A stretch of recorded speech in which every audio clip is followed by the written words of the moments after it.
হাই friends, পুনৰ আকলৈছে আপোনালোকৰ সন্মুখত নতুন আৰু এটা ভিডিঅ' লৈ। এইটোৰ ভিডিঅ'ত আমি আলোচনা কৰিম আছাম পেট্ৰল কেমিকেলছৰ বিষয়ে। আৰু মোৰ চেনেলটো নতুন চেনেলটো ছাবস্ক্ৰাইব কৰি ৰাখিব এনেদৰে জবৰ ইনফৰমেশ্যন পোৱাৰ কাৰণে।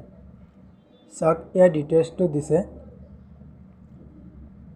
Name of post F&A post recruitment Assam petrol chemicals immediate recruitment. Number of vacancy আপোনাৰ 3টা ভেকেঞ্চি খালী হৈছে। এক্সাম ডেট আপোনাৰ ইয়াত কোনো এক্সাম নহয়।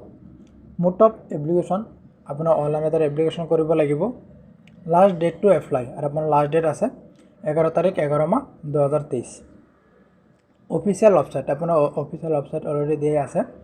Assam petrol chemicals limited A government of Assam আৰু আপোনাৰ গভৰ্ণমেণ্টৰ আণ্ডাৰৰ হয়। Under training and on the pioneers in field in the petrochemicals is looking for the dynamic committed candidate with rich professional experience to এইটো পোষ্টৰ বাবে এপ্লাই কৰিবলৈ হ'লে আপোনাৰ এক্সপিৰিয়েঞ্চ থাকিব লাগিব। এক্সপিৰিয়েঞ্চ হ'লে কেণ্ডিডেটবিলাকে এপ্লাই কৰিব পাৰিব। 3 duty general manager and manager আৰু 3টা পোষ্ট খালী হৈছে আপোনাৰ অনলি মেনেজাৰৰ বাবে। মেনেজাৰৰ পোষ্ট খালী হৈছে। ফুল ডিটেইলছ অফ APL ৰিক্ৰুটমেণ্ট 2023 আৰু ইয়াত দিছে আপোনাৰ মেনেজাৰৰ পোষ্ট আৰু আপোনাৰ ডিউটি মেনেজাৰৰ পোষ্টৰ বাবে আপোনাৰ এটা পোষ্ট খালী হৈছে। এটা পোষ্ট খালী হৈছে আৰু ইয়াৰ বাবে আপোনাৰ চেলাৰী দিছে। ইয়াৰ আপোনাৰ চেলাৰী দিছে 16,000 পৰা 16,300 পৰা আপোনাৰ 30,000লৈকে আৰু 1,10,000লৈকে আপোনাৰ ইয়াৰ চেলাৰী হ'ব। আৰু আপোনাৰ কোৱালিফিকেশ্যন ইয়াৰ আপোনাৰ কোৱালিফিকেশ্যন লাগিব CMA full time MBA France with graduation in commerce stream আৰু ইয়াৰ আপোনাৰ কোৱালিফিকেশ্যন লাগিব আপোনাৰ গ্ৰেজুৱেশ্যন কেণ্ডিডেটবিলাকে আৰু কমাৰ্চৰ পৰা কেণ্ডিডেটবিলাকে এপ্লাই কৰিব পাৰিব। আৰু experience minimum 15 years post qualification experience for CMA out with আৰু আপোনাৰ মিনিমাম এক্সপিৰিয়েঞ্চ লাগিব 15 বছৰৰ এক্সপিৰিয়েঞ্চ থাকিব লাগিব। তেনে কেণ্ডিডেটবিলাকে এপ্লাই কৰিব পাৰিব। আৰু বয়সত লিমিট দিছে। মেক্সিমাম এগ্ৰি আপোনাৰ 50 বছৰ হ'ব লাগিব আৰু মিনিমাম আপোনাৰ 50 বছৰলৈকে এপ্লাই কৰিব পাৰিব।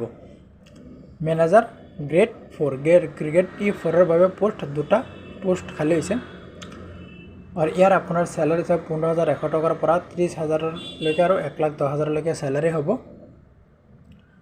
ইয়াৰ চেলাৰী। আৰু ইয়াৰ বাবে আপোনাৰ কোৱালিফিকেশ্যন দিছে আপোনাৰ MBA France with the graduation in commerce stream আৰু ইয়াৰ কাৰণে আপোনাৰ কমাৰ্চ ষ্ট্ৰীমৰ পৰা আপোনাৰ গ্ৰেজুৱেশ্যন হ'ব লাগিব।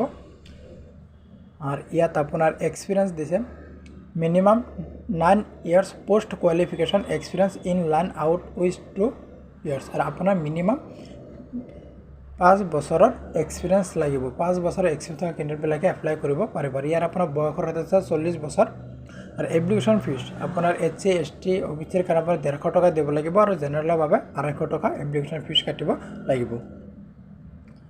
The candidate shell have the deposit RS 215 plus bank charge আৰু আপোনাৰ 250 টকা কাটিব লাগিব জেনেৰেলৰ বাবে আৰু SC ST বাবে আপোনাৰ কাটিব লাগে 150 টকা আপোনাৰ পে'মেণ্ট কাটিব লাগিব। ইয়াত আপোনাৰ অলপ শ্বৰ্টকৈ নোট দিছে। আপুনি নোটটো ভালদৰে পঢ়ি বুজিবলৈ চেষ্টা কৰিব কি দিছে। নেক্সট দিছে আপোনাৰ how to apply for APLC recruitment 2023।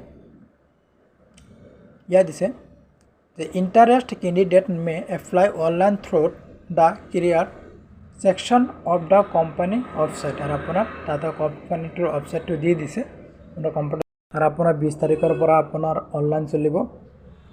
অহাকালিৰ পৰা আপোনাৰ অনলাইন চলিব। লাষ্ট ডেট আছে আপোনাৰ 11 তাৰিখ 11 মাহ 2023লৈকে আপোনাৰ লাষ্ট ডেট আছে। নৱেম্বৰ মাহৰ 11 তাৰিখলৈকে লাষ্ট ডেট আছে।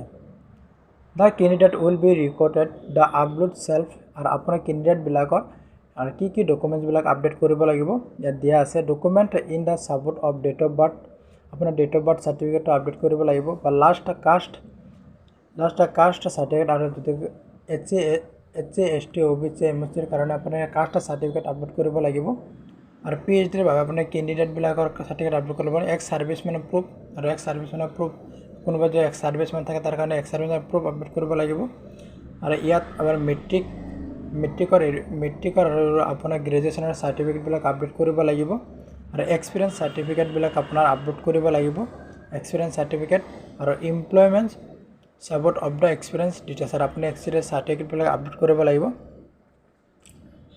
এতিয়া employment in as the candidate presently employment in the central state government and আপোনাৰ এইখিনি ডিটেইলছ আপুনি আপডেট কৰিব লাগিব আৰু important date of APL vacancy আৰু আপোনাৰ ষ্টাৰ্টিং ডেট অফ এপ্লিকেশ্যন আৰু আপোনাৰ 20 তাৰিখৰ পৰা অক্টোবৰৰ 20 তাৰিখৰ পৰা আপোনাৰ এপ্লিকেশ্যন ডেট ষ্টাৰ্ট হ'ব আপোনাৰ এপ্লাই আৰম্ভ হ'ব আৰু লাষ্ট ডেট আপোনাৰ আছে নৱেম্বৰ 11 মাহ আৰু আপোনাৰ অলৰেডি লিংকটো জাষ্ট দেখাইছে লিংকটো সম্পূৰ্ণকৈ খোলা নাই আপোনাৰ 20 তাৰিখৰ পৰা ষ্টাৰ্ট হ'ব ভিডিঅ'টো সম্পূৰ্ণ চোৱাৰ বাবে ধন্যবাদ জয় অসম।